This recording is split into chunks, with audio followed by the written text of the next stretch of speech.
시장 선점의 효과는 대단합니다. 선점은 곧 독점으로 이어지는 경우가 대부분인데요. 선점을 한쪽은 막대한 이익을 가져가는 것이 일반적입니다. 하지만 시장 선점보다 더 대단한 것은 시장 창출입니다. 기존에 없던 새로운 기술로 새로운 시장을 만들면 하나의 기준을 세우는 것이고, 이렇게 되면 선점은 자연스럽게 따라오며 꽤 오랫동안은 다른 경쟁자를 신경 쓸 필요도 없습니다. 많은 무기 분야에서 미국은 시장을 창출하고 선점하는 지위를 오랫동안 독점하고 있었습니다. 하지만 시간이 지나면서 다른 경쟁자들의 거센 도전을 받게 되었고, 그 경쟁자 중에는 한국도 포함되어 있습니다.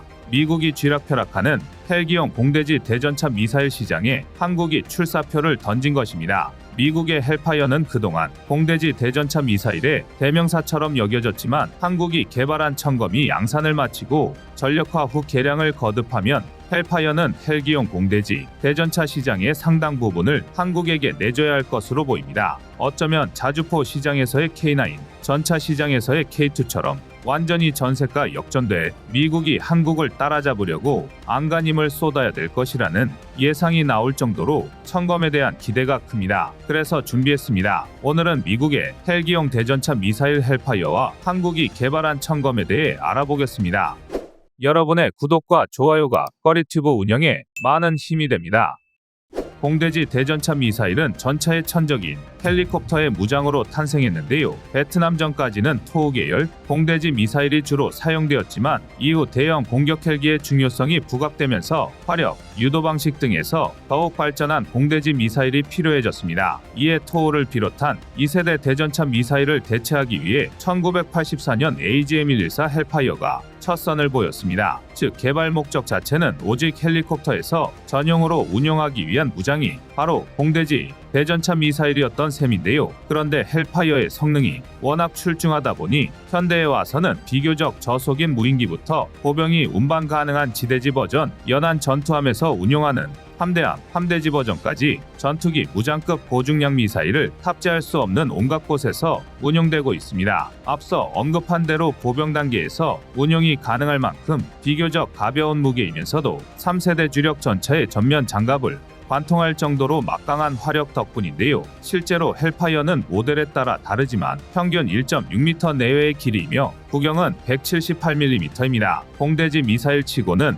나름 컴팩트한 크기인데요. 발사 중량 역시 45에서 50kg이며 중량 자체가 낮은 만큼 탄두도 9kg 안팎에 불과합니다. 하지만 중량이 작다고 얕보면 정말 큰 코 다칠 수 있습니다. 실전 배치를 시작한 지 벌써 20년이 된 미사일이다 보니 헬파이어는 다양한 개량형이 등장했고, 이에 따라 탄두도 대표적인 히트탄두부터 이중탄두 구조의 텐덤 히트탄두, 비장갑 목표물에 최적화된 폭풍 파편형 탄두, 흔히들 진공폭탄으로 불리는 열압력 탄두까지 다양한 탄두를 탑재할 수 있습니다. 게다가 위력 역시 RHA 기준으로 1200mm 장갑까지 관통할 수 있다는 분석이 있습니다. 이론상으로는 현존하는 모든 3.5세대 전차의 전면 장갑을 관통할 수 있는 수준인데요. 이것조차도 어마어마하지만 AGM-114 헬파이어가 대부분 헬기에서 운용된다는 것도 감안해야 합니다. 이쯤이면 고성능 APS를 탑재하거나 상부 장갑을 1200mm 이상으로 두른 게 아니라면 헬파이어 세례에서 살아남을 수 있는 전차는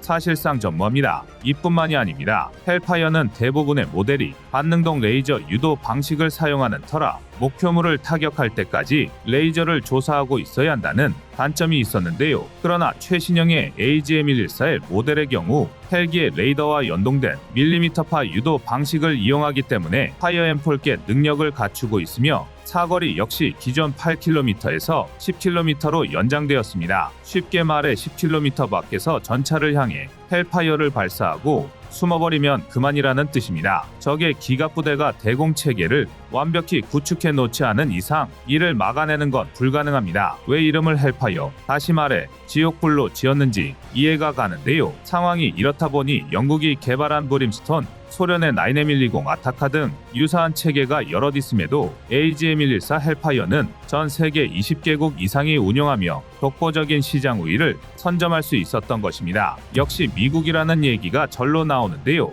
멀리 갈 것도 없이 동아시아 최강의 헬기 전력을 보유한 우리 군도 헬파이어를 운용하고 있을 정도입니다. 당연히 방산 시장에서도 헬파이어의 아성을 무너뜨릴 미사일이 등장하지 않았는데요. 그런데 이처럼 모두가 포기했던 분야에 대한민국이 출사표를 던지며 커다란 파문이 일고 있습니다. 심지어 성능마저 천검이 헬파이어를 넘어섰다는 평가가 들려오고 있는데요. 이러니 시장을 독점한 미국의 갑질에 질릴 대로 질린 나라들이 군사 관계자들 사이에서 난리가 날 수밖에 없습니다. 여러분의 구독과 좋아요가 꺼리튜브 운영에 많은 힘이 됩니다. 천검은 전장 1.7m, 150mm 구경으로 헬파이어보다 훨씬 소형화되었습니다. 전투 중량 역시 35kg으로 토어와 헬파이어의 중간쯤입니다. 이 덕에 천검은 헬파이어보다 더 많은 양을 탑재할 수 있을 것으로 예상되지만 결과적으로 화력이 줄어들면 말짱 도루묵입니다. 하지만 고품질 포탄으로 정평이 나 있는 대한민국은 천검의 풍산에서 개발한 폭발 반응 장갑 격파용 텐덤탄두를 적용했고 이 덕에 구경이 20mm나 줄어들었음에도 헬파이어와 동급인 1000mm에서 12000mm 균질화 변장갑 관통이 가능해졌습니다. 그나마 단점이라고 할 만한 건 8km로 헬파이어 미사일 AGM-114의 모델보다 약간 짧은 사거리지만 이조차 역시 두 가지 독보적인 장점을 생각하면 충분히 납득 가능한 수준입니다. 기존 헬파이어의 최대 단점은 비싼 가격이었습니다. 이라크, 아프가니스탄 전쟁 등 대량으로 운용되었을 때는 헬파이어도 한 기당 가격이 7,800만원에서 9천만원까지 내려갔었지만 현재는 1억 2천만원에서 최대 2억 원까지 가격이 치솟았습니다. 오죽하면 미국조차도 원래 계획대로라면 토어를 전부 헬파이어로 대체했어야 했지만 워낙 비싼 가격에 포기하고 보병용으로 제블린을 도입했을 정도인데요. 대한민국 역시 AH-64의 아파치에 한 대당 16발을 탑재할 수 있는 헬파이어를 288발만 도입하기도 했었는데요. 우리 육군이 2개 대대 물량인 AH-64의 36대를 보유하고 있다는 걸 생각하면 한 개 대대만 헬파이어를 탑재하거나 발사대의 절반은 비워놓고 2개 대대가 탑재하는 시기였습니다. 그나마 이후 2021년에 추가로 288기를 도입했지만 앞으로 2028년까지 AH-64의 36기가 추가 도입될 예정이라 골치가 아픈 상황입니다. 그러나 천검의 개발로 전력 공백에도 새로운 해결 방법이 생겼습니다. 물론 본격적인 양산에 돌입하지 않은 상태에서 섣불리 가격을 예상하는 건 무리가 있습니다. 하지만 적어도 천검이 국산 미사일인 만큼 헬파이어보다 고가일 리는 없는데요. 게다가 출중한 성능을 앞세워 이제 막 양산에 돌입했음에도 벌써 수출 시장을 넘보고 있습니다. 하지만 단순히 가격 경쟁력만 있다면 천검이 헬파이어가 독점하고 있는 시장을 넘보지는 못할 겁니다. 천검의 가장 큰 특징은 미사일과 발사 플랫폼이 광섬유 케이블로 연결되어 있다는 것입니다. 이른바 유선 유도 방식인데요. 이 덕에 천검은 플랫폼과 실시간으로 데이터 링크를 구축해 발사 후에도 비행 경로나 목표물 정보를 조정할 수 있습니다. 당연히 헬파이어와 비교할 수가 없는 고정밀의 유도가 가능합니다. 그러나 천검의 유선 유도 방식의 가장 큰 특징은 비가시선 공격이 가능하다는 데 있습니다. 극단적으로 말하면 산맥능선 뒤에서 모습을 드러내지 않고 그대로 엄폐한 채로 천검을 발사해 적 전차를 파괴하거나 후방의 적까지 타격할 수 있다는 뜻입니다. 광섬유 케이블을 통해 전달받은 실시간 영상으로 운용자가 직접 조종하는 게 가능하기 때문인데요. 그러나 이뿐만이라면 광섬유 케이블이 끊어지는 상황에 대처할 수 없었을 것입니다. 사실 천검의 진짜 실력은 바로 여기서부터입니다. 천검은 헬파이어와 달리 자체의 이중모드 탐색기를 탑재했기 때문에 일단 발사만 하면 혼자 알아서 목표물을 찾아갑니다. AGM-114L이 헬기의 레이더와 연동하고서야 가능했던 파이어앤 폴겟 발사 방식을 스스로 구사하는 건데요. 여기에 앞서 말한 유선 유도 방식을 적용하면 한 단계 더 발전한 파이어앤 업데이트 추적까지 가능합니다. 문자 그대로 비행 중에 목표물을 바꿀 수 있는 것입니다. 좀 더 알기 쉽게 예를 들어보자면 중국의 99식 전차를 향해 날아가던 와중에 아군 헬기에 대한 위협을 포착하고 09식 자주대 공포로 목표물을 바꾸는 게 가능하다는 건데요. 이쯤이면 4세대까지 개발된 대전차 미사일 분야의 새로운 세대 개념을 제시하는 생태계 교란종입니다. 직접 조종부터 발사 전 로곤, 발사 후 로곤, 비가시선 운용까지 모든 게 가능한 건 전 세계에서 청검이 유일무이합니다. 그런데 청검이 지상 무기체계인 무인 수색 차량에도 탑재될 예정입니다. 2022년에 탐색 개발을 완료한 후 2026년을 목표로 본격적인 개발에 착수한 하나의 무인 수색 차량은 기계화 부대의 선두에서 수색과 정찰, 경계 임무를 수행하는 최첨단 군사 로봇으로 국내에서 최초로 개발되는 무인지상 전투체계입니다.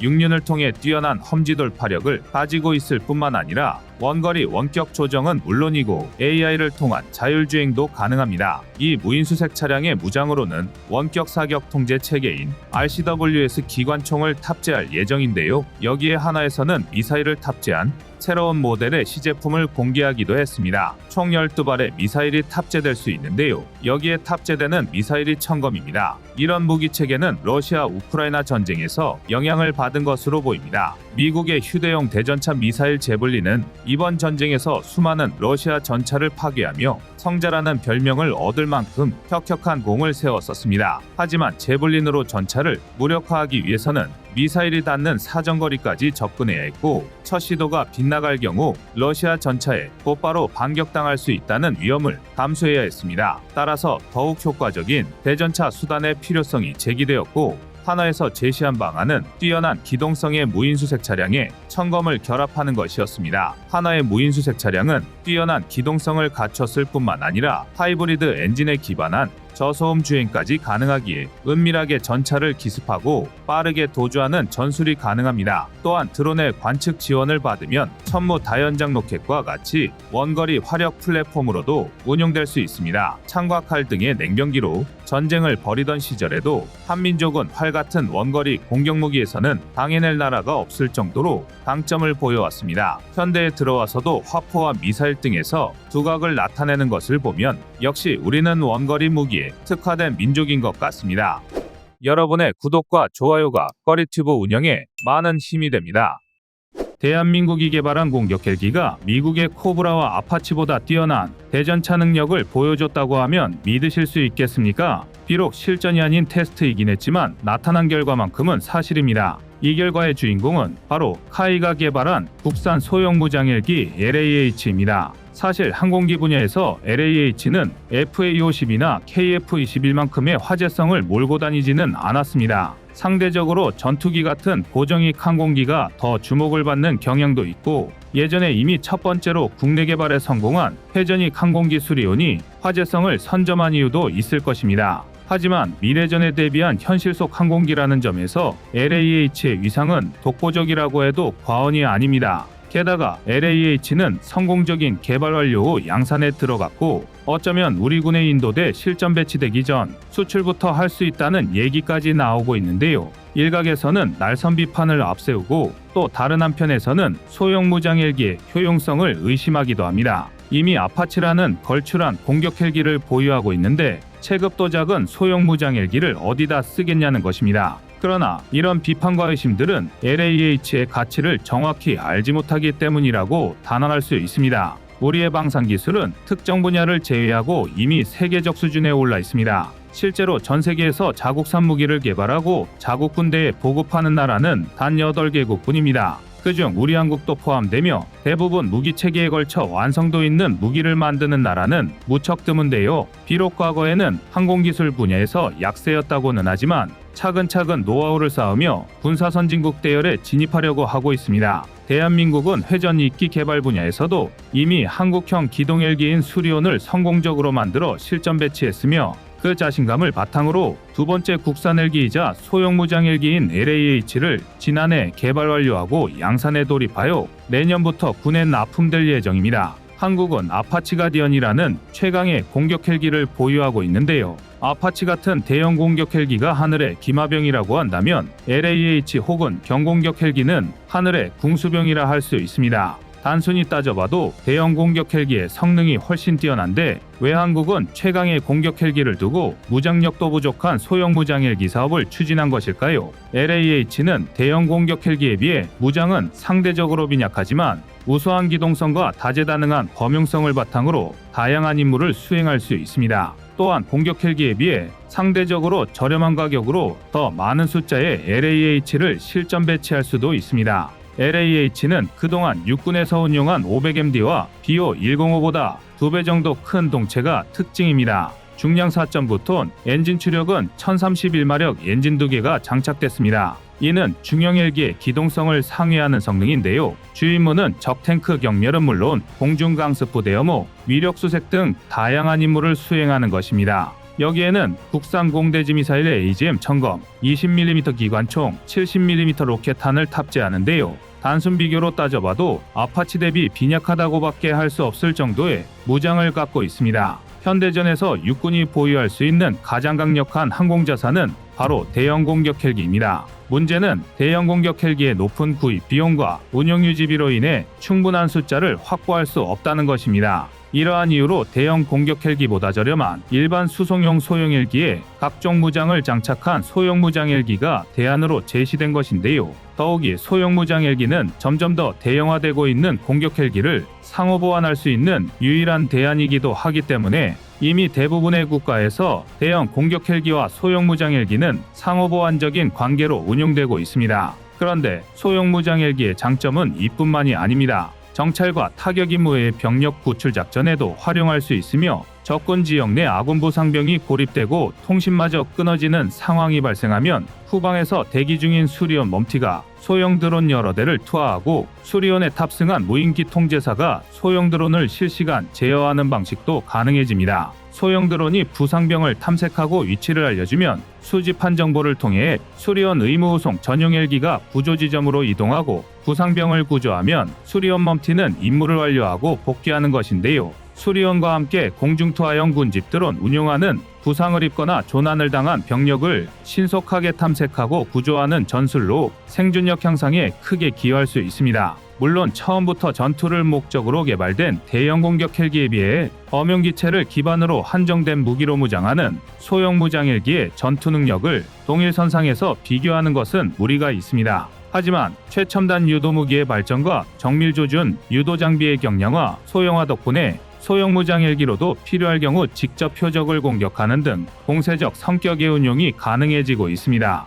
또한 LAH는 유럽 에어버스 헬리콥터 AC-155를 기반으로 소형 민수 헬기 LCH와 동시에 개발돼 범용성이 매우 높은 기체로 알려져 있습니다. 특히 LAH는 LCH와 동체를 비롯한 62%의 부품 호환성을 통해 개발비는 물론 양산 가격과 향후 후속 군수 지원, 운용 유지비 등을 절감할 수 있을 것으로 전망되는데요. LAH의 양산이 종료된 이후에도 LCH의 생산 라인은 유지되기 때문에 안정적인 후속 지원이 가능하다는 장점이 있습니다. 이게 다가 아닙니다. 지난 4월 방위사업청에서 공개한 정보 중 아랍에미리트 평가단 소형 무장 헬기 시제기 탑승 건의에 대한 검토 결과 통보라는 제목의 문서가 포함되어 있었습니다. 아랍에미리트 측에서 국산 무장 헬기 LAH에 탑승해보고 싶다는 의사를 타진해 왔었고 이를 방위사업청에서 검토했다는 것이었죠. 아랍에미리트는 이전부터 한국의 항공기와 헬리콥터에 많은 관심을 보여왔었는데요. 지난해 한국을 방문했던 아랍에미리트 국방장관이 카이 본사를 방문하여 KF-21과 함께 LAH 무장 헬기에 관심을 드러내기도 했습니다.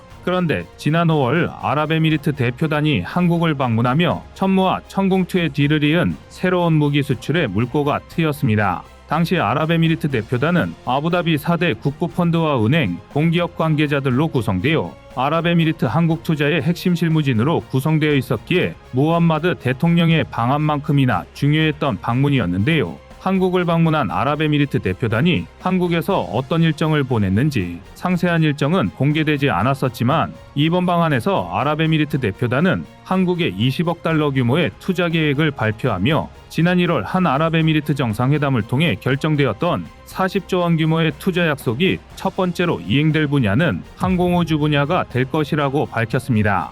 아랍에미리트 대표단이 직접 한국 항공우주 산업 카이에 본사를 방문하고 KF-21, FA-50 그리고 LAH까지 직접 눈으로 살펴보고 혹은 탑승까지 해본 결과 한국은 손을 잡고 사업을 할 수 있는 파트너라는 결론을 내린 것으로 분석되고 있는데요. 이번 투자 협상을 통해 LAH 무장 헬기가 첫 수출 실적을 올릴지 관심이 집중되고 있습니다. 그리고 이번 LAH의 등장으로 중국산 헬기가 차지하고 있는 시장들을 한국이 빼앗아 올 수 있을 것으로 기대되는데요. 현재 중국의 G9 C9 헬기는 아프리카와 동유럽 등 약 13개 국가에 수출되어 군용 헬기로 운용되고 있습니다. 제3세계 국가에서 공격 헬기보다 다용도로 운용할 수 있으며 가격도 저렴한 무장 헬기를 선호하는 경향이 있었고, 이 시장을 중국이 잘 파고든 것이었죠. 하지만 기체 노후화로 인해 교체해야 할 시기가 다가오고 있어 곧 무장 헬기에 대한 상당한 수요가 발생할 것으로 예상되고 있는데요. 이 타이밍에 저렴하면서도 G9보다 훨씬 뛰어난 성능을 가진 LAH의 등장은 경전투기 수요에 맞춰 시장을 휩쓸었던 FA-50처럼 헬기 시장에 돌풍을 일으킬 수 있을 것으로 예상됩니다. 하지만 일각에서는 LAH가 애매한 포지션의 공격 헬기로 기존 헬기 시장에서 경쟁력을 확보하지 못하고 도태될 것이라고 주장하고 있기도 한데요. 대전차 능력이 가장 중요한 공격 헬기 시장에서 대전차 미사일을 4발밖에 탑재하지 못하는 LAH는 경쟁력이 떨어진다는 것입니다. 그런데 막상 공격 헬기들의 대전차 교전 능력을 테스트해보자 전혀 예상치 못한 결과가 나와 제작사인 카이마저 깜짝 놀랐습니다. 국방과학연구소에서 LAH의 성능 논란을 종결시킬 충격적인 보고서를 공개했는데요. 해당 보고서는 현재 한국군에서 운용하고 있는 공격 헬기 코브라와 아파치 그리고 LAH를 대상으로 과연 실전을 가정한 상황에서 어떤 공격 헬기가 가장 효과적이고 빠르게 적 전차를 제거할 수 있을 것인지 워게임 시뮬레이션을 실시한 결과를 담고 있었습니다. 그런데 워게임을 실시한 결과 LAH를 직접 만든 카이 개발자들도 예상하지 못한 놀라운 결과를 확인할 수 있었는데요. 각각 세대의 공격 헬기로 러시아의 주력 전차 T-72 9대를 상대하는 워게임을 실시한 결과 LAH 헬기가 코브라는 물론이고 아파치보다도 뛰어난 전차 공격력과 임무 속도를 보여주었습니다. 이는 LAH의 광학 장비와 사격 통제 장비가 아파치 헬기보다 우수하여 목표물을 포착하고 교전에 들어가는 시간이 훨씬 짧았기 때문에 나타난 결과로, 특히 가장 결정적이었던 요소는 아파치의 헬파이어 미사일과 LAH의 국산 공대지 미사일 청검의 성능 차이였습니다. 국방과학연구소에서 개발에 성공한 전천후 공대지 미사일 청검은 LAH에 탑재하기 위해 동시에 개발이 진행되었으며 공대지 미사일 중에서는 최초로 AI 기술이 탑재되어 미국의 헬파이어 미사일보다 뛰어난 유도 능력을 가지고 있습니다. 이러한 AI 기술을 통해 청검은 극소수 미사일들에만 적용된 차세대 대전차 미사일 기술인 발사 후 망각 기능을 구현해낼 수 있었는데요. 미사일을 발사하고 명중할 때까지 유도해줘야 했던 기존 미사일과 다르게 청검은 미사일이 알아서 목표물을 향해 유도되며 LAH는 곧바로 다음 목표물을 조준하는 것이 가능합니다. T-72 전차 한 대를 격파하는데 고작 17초밖에 걸리지 않았던 것도 청검의 뛰어난 성능 덕분이었습니다. LAH가 청검을 겨우 4발밖에 탑재하지 않았다고 하지만 카이에서는 단 4발로 교전을 끝내버릴 자신감이 있었던 것입니다. 물론 아파치와 LAH는 무장 탑재량에서 차이가 있기에 교전이 지속된다면 큰 차이를 보여주겠지만 200억밖에 하지 않는 LAH가 900억이 넘는 아파치 헬기보다 시간이 짧은 작전에서는 더 뛰어난 전투력을 보여주었다는 건 고무적인 성과라고 할 수 있습니다. 대한민국 무기개발사의 첫 장을 살펴보면 언제나 나오는 말이 있습니다. 바로 불모지인데요. 아무것도 없는 맨 땅에서 그저 열정과 자주국방이라는 신념, 그리고 뛰어난 인력을 바탕으로 이제는 무장헬기 시장에서도 두각을 나타내고 있습니다. T-50 고등운영기, FA-50 경공격기처럼 LAH도 작지만 강력한 존재감으로 방산 수출과 우리 국방력의 한 축으로 자리매김하길 기원하겠습니다. 이상 꺼리튜브의 두 번째 미션이었습니다.